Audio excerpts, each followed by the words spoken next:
You design practically everything from soap dishes to jets and aquariva. What is the project that stayed in your memory and that you remember with most joy and pride? Ooh, it's a very difficult question because I've designed, as you say, so many different things. The thing that really inspires me and the thing which interests me is the ability to be able to design many different types of projects. You know, because as a designer, I'm a kind of problem solver. You know, I'm a person which I feel like a gun for hire, like a kind of troubleshooter.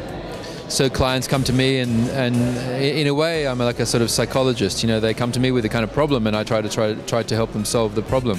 So that's what interests me. It's not really for me about particular objects. You know, I mean, I design so many things. It's really impossible to understand which one I like, which one I don't like. I mean, everyone occupies a different space in my, in my kind of, consciousness. What is your relationship with fashion?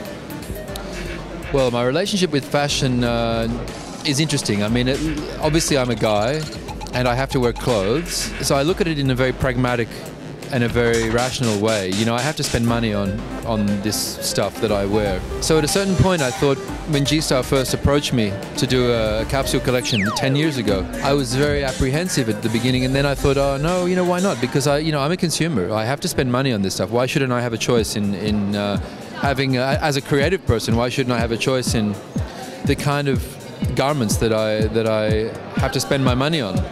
So, you know, my relationship to fashion is a very pragmatic one.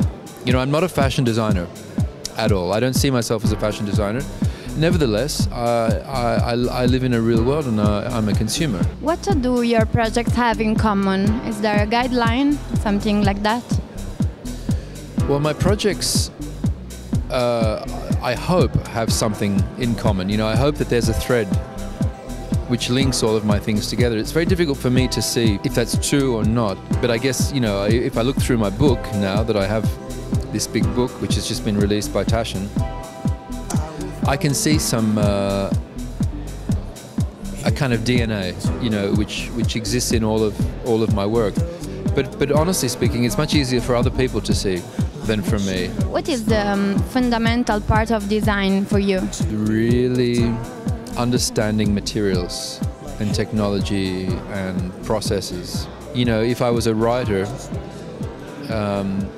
you know, materials are like the vocabulary of a writer. You know, the more words you have, the easier it is to express yourself.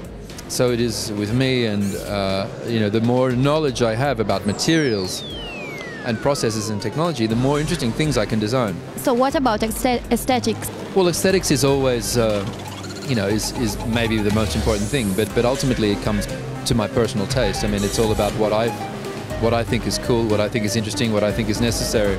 So, you know, some people like what I do, some people maybe they don't like what I do, but, you know, it's difficult for me to comment. But I think I have a very particular taste, and I believe also very strongly in good taste.